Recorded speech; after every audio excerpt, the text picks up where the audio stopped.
OnlyFans is one of the most notorious and popular websites on the planet.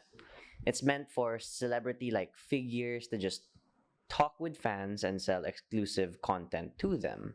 But somewhere in its history, OnlyFans became popular for sex work and created a sudden shift in the online world. With the ongoing loneliness epidemic, quite frankly, OF is profiting off the loneliness and horniness of all of its individual users.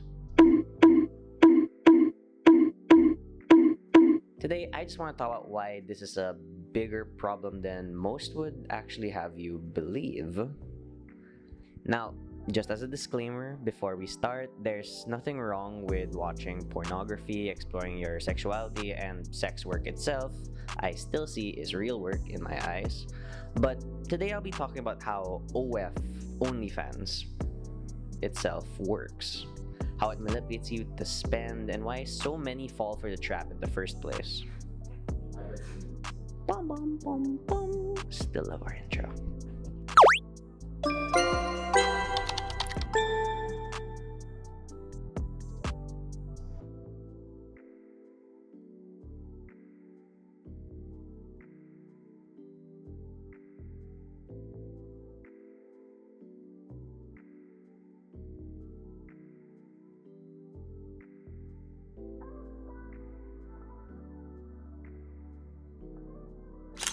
OnlyFans, funny enough, has a very great history behind it. Founded in 2016 by the Britain-born Tim Stokely, it was originally conceived as a premium content platform for which users paid to see the publications of their idols. 75% of it was acquired back in 2018 by Leonid Radvinsky, owner of the live sex website MyFreeCams, transforming it into the site that we know today. Interestingly, from an estimated 20 million users in early 2020, the COVID-19 pandemic led to a meteoric 120 million users over the course of a year, with an estimated 240 million users by 2023. Now, Stokely stepped down as CEO in 2021, and his position was taken over by Amy Gann, who resigned sometime after the failed attempt to ban porn on the site that same year, if you guys remember that controversy way back when. The current CEO is now Keely Blair, the former director of strategy and operations, who appears to be continuing OnlyFans' current policies, which lean towards the sexual acceptance. Now, how monetizing in OF works is actually quite simple for models, since there are only two main ways for the most part. So, the first and main source of income comes from a concept called pay-per-views, wherein the content creator will create a form of content, usually of sexual nature, that can only be seen should they pay a specific fee.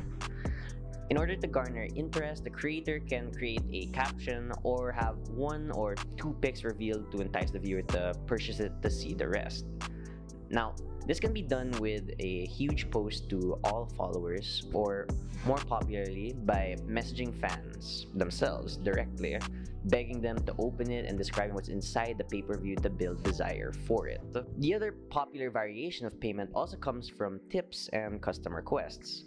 A fan, while messaging the model, can opt to just tip the model out of personal desire to make them happy, or in the specific request for the model to do an activity like a vid, pic, or voice recording specifically to their requests, which again is normally of sexual nature, but now even has specifics like the name of the fan being mentioned, or more to personalize it to them and their desires. Photographs of Spider-Man anymore. I just found out old Webhead has an OnlyFans, and it's only $10 a month. A $20 tip will get me basically anything I want. He's probably just trying to pay the bills. It's very expensive in New York City these days. Mustache_ride69 has tipped you $20 with the message spread mask on. Now, in both instances, the only means of attaining sexual desire from the model and making themselves more desirable to the model is for the fan to pay the model directly. Just like in a casino, when you spend and get your reward for it, you get a high unlike any other from receiving something that's not only personally made for you by a hot girl or guy or transgender model, depends on your fancy, but it also fulfills your sexual desires and need for intimacy, so long as you follow the system of buying endlessly to get that combined high repeatedly. This high comes from dopamine from the brain since it's meant to make you feel good, but the problem comes when the brain becomes overloaded with pleasure induced dopamine. Basically, dopamine is that chemical in your brain tied to the seeking of pleasure in various activities.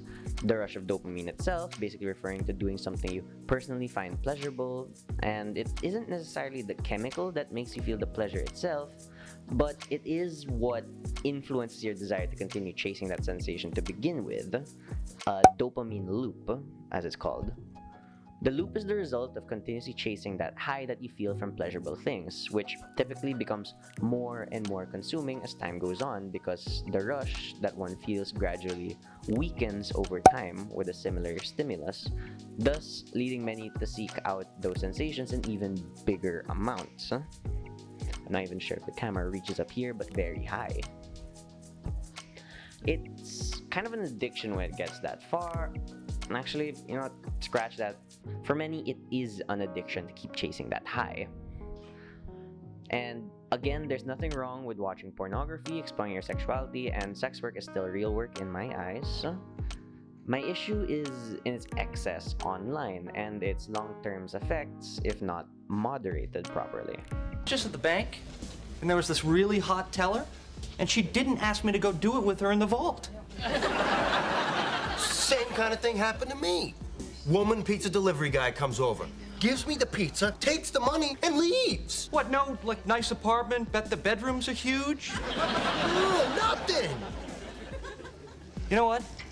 We have to turn off the porn. With longtime porn connoisseurs, the content actively destroys how their brain takes on sexual stimuli.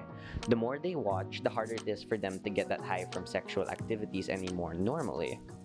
In the same way, it also changes how others perceive sex as more transactional and fantasy-based for their own pleasure, rather than as something that's meant to be enjoyed for everyone involved. The desire for sex becomes more selfish, and most people get hurt in the path of someone with a sex or porn addiction, as they try to get those highs from them without considering them as people anymore, and more as objects that they can use to feel good and get that high. OnlyFans not only encourages this addictive behavior, but unlike the hub, it's more active in monetizing it and even encouraging others to be a part in it casually, even by big celebrities like Bella Thorne and DJ Khaled, of all people.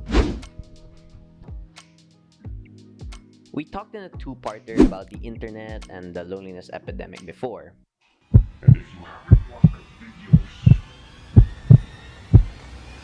Here is a quick overview. The world has somehow, despite being more interconnected, grown more isolated. It's the double-edged sword of the internet. As data might have shown earlier, the pandemic definitely exacerbated all of this. To cope, people found means to fill the empty void where their hearts are with some interesting alternatives to regular human interaction, let's say, such as AI, which I expound more on in the video, again just saying, and I briefly mentioned OnlyFans. For many users, these become parasocial relationships or one-sided relationships where a fan extends emotional energy, interest, and time into an influencer or celebrity, while the other party has little to no awareness of their existence to begin with. Now, it is sad, I know, but not altogether unheard of these days. There's a difference though when it comes to being mindful of it, and others who dangerously fall into what seems to be borderline delusional, if not outright delusional for it. For many, they develop a heavy reliance on these platforms to provide for them that emotional support they're lacking in their personal life, that feeling of intimacy that they don't seem to be able to find anywhere else. Quagmire, come on, it's time for golf. I swipe no on golf. Smells kinda gamey in here. Swipe yes on Betsy, swipe yes on Jennifer, swipe yes on Andrea, swipe yes on all the lady faces. Swipe, swipe, swipe, swipe, swipe, swipe, swipe. Let's Let's get a little light in here, huh, buddy? Ah, the yellow face! It burns my tinder! Now, the scary thing about OnlyFans and what it offers is that it can take away all of these problems. It can provide that feeling of intimacy to counteract the loneliness, as well as the pleasure of the dopamine rush that can feed into the all-consuming dopamine loop.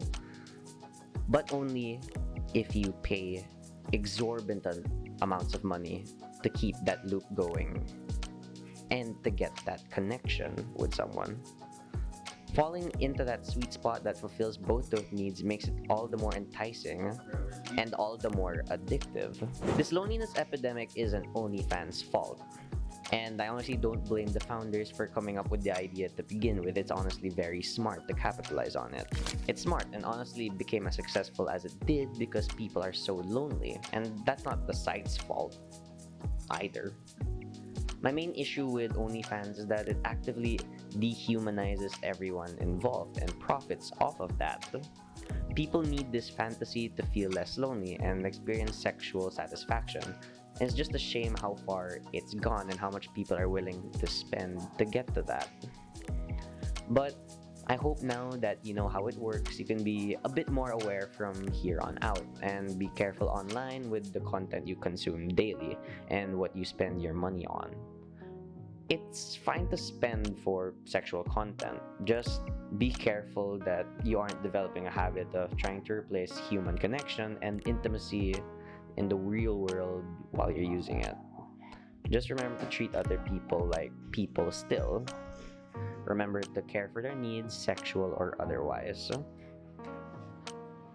remember that there's a human back there. That's all. So thank you guys so much for watching. Thank you guys for being here. Please comment any topic you'd like for us to tackle next. I really enjoy doing all of these videos anytime I get the chance. It really helps me throughout my own work. So I really appreciate all of you being here. Anyone who does come here, I'm grateful, and welcome to PsyPoints. I hope you all have a great day ahead.